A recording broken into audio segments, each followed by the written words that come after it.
Impressive, no doubt about that. We're going to have your blustery forecast coming up here on Weather Unfiltered. So glad you could join us, everyone. I'm Mike Bettis. I'm Alex Wilson. We've also seen, in addition to big waves, how about some big hail? Ping pong ball sized hail and larger yesterday. This apartment building stairwell in Wichita. That doesn't look like ping pong ball there, but there were up to. Yeah. Like, it's a good place to duck under cover, right? What if that's not your apartment? It's still good shelter, I think. Ma'am, are you okay? Yeah, I'm just waiting here until the storm goes. So just. Can I get you a cup of coffee? No. You need a biscuit? I'm just going to sit on your front mat.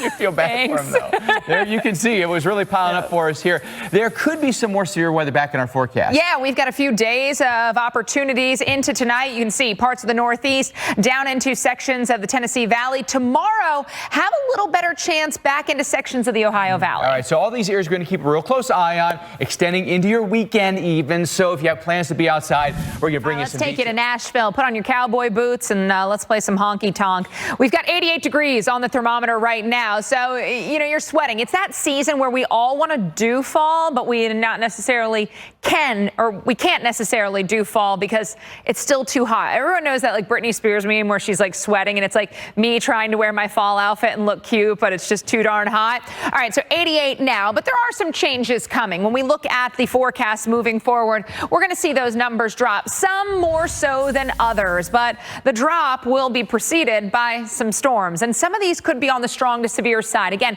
parts of the Ohio Valley down to Middle Tennessee. Those are the spots to watch for the better chances of severe weather tomorrow. So Nashville and Somerset, we're looking at Mount Sterling and Lexington, Kentucky, Huntington, Charleston, West Virginia, Ironton, Ohio would be a spot also to watch. So right there along the Ohio River, all of those areas could see a feisty thunderstorm. Outside of that, an isolated severe chance present. So we start things off tomorrow morning on the quieter side across a lot of these areas. Won't see much happening for the early part of the day. By the afternoon, here around 5 o'clock, you notice a few of those thunderstorms starting to show up into central or west central Tennessee, into parts of central Kentucky. Those storms continue east. We see more of a line form, and that'll be through the mid and late evening. So I know the timing's not necessarily ideal. Those Friday night plans, movie, dinner, any Friday night football games, we could be dodging thunderstorms. So I know, up there near Charleston, West Virginia at 11 o'clock, we've got my favorite team name, the Polka Dots.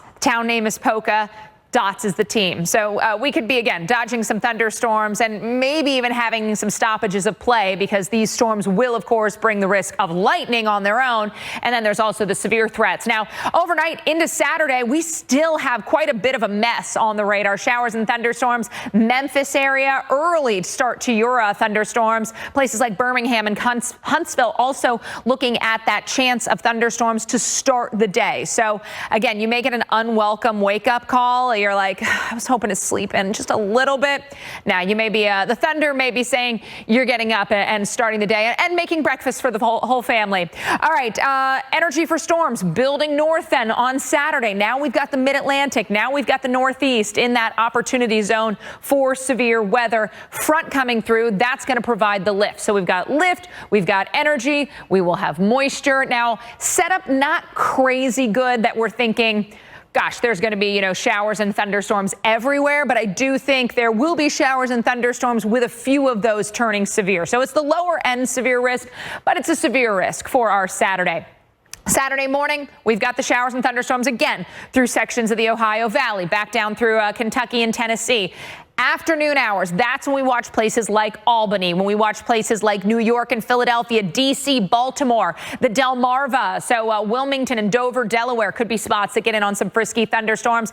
By the later evening hours, you can see the storms are offshore. Anything that's left is just a lingering shower. So yet again, it's Saturday, that kind of mid-afternoon through evening time frame that's going to bring us our risk of thunderstorms. Rainfall to come, up to an inch for many. But there is that corridor between areas just to the west of 95 where we could see 1+ inches between now and Sunday morning. Mike? All right, Alex, thank you very much for that. Across sections of the southwest throughout the week. Here's Lorena, 50-mile-per-hour tropical storm right now, moving to the north and west, but that forecast cone is going to swing it off towards the north and east with that moisture, that remnant tropical moisture moving back into the desert southwest. So next 36 hours, you can see some of that tropical moisture, especially southern parts of Arizona, looking at that influx, and that means we continue to watch for the risk of flash flooding. Southwest flood threat tomorrow, Saturday. Those are going to be the big days to watch. Flood watches posted for areas along I-17, I-10, I-8,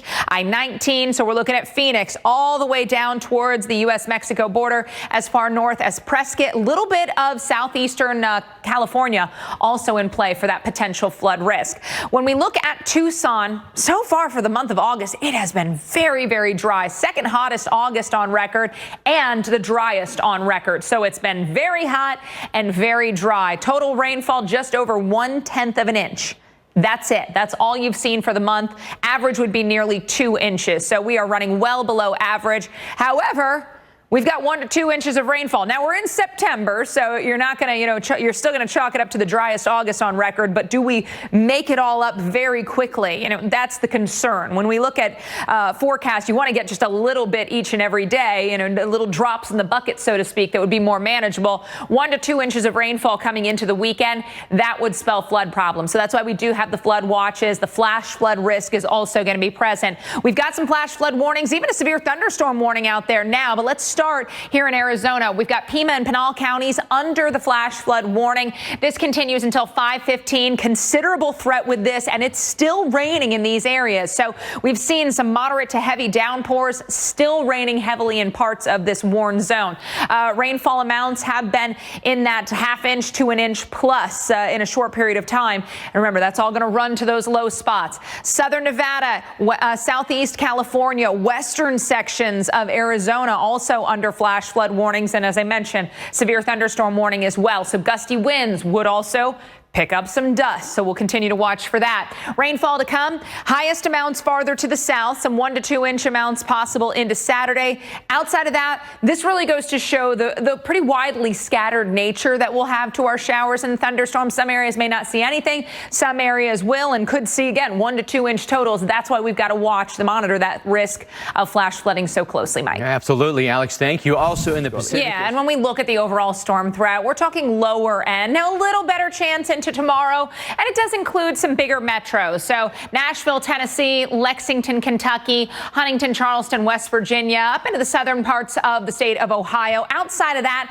isolated risk of a severe storm. But again, some big metros, a Little Rock, a Memphis, a Huntsville, Knoxville, up there into southwest PA. So not too far, but not including Pittsburgh.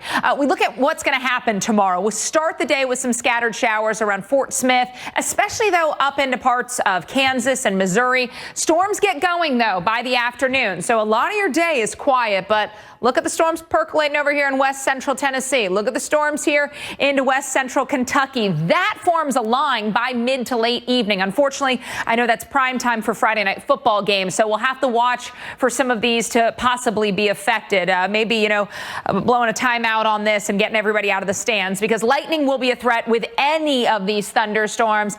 And, of course, with that risk of severe weather, we'd have to watch for hail, but especially gusty, damaging winds. So, again, being in the bleachers is about the worst place folks could be. Overnight into Saturday, we still have a bit of a mess of on the radar jumbled thunderstorms. Now, Saturday, lower end severe risk, but high population areas. So a severe storm over a D.C. or a New York obviously would impact a lot of folks. Like this one at the end of July. The Southwest, very terrain dependent on that flash flood potential. So there are areas where we've got hills and we've got low spots, those dry arroyos or even, canyon areas. Those are the spots that tend to fill up so quickly. So we take you around the Tucson area and you can see there are going to be spots where we've got terrain. Tucson itself sitting in a lower area, but the areas of terrain that surround that, you get, let's just say, a ½ inch of rain over this entire area.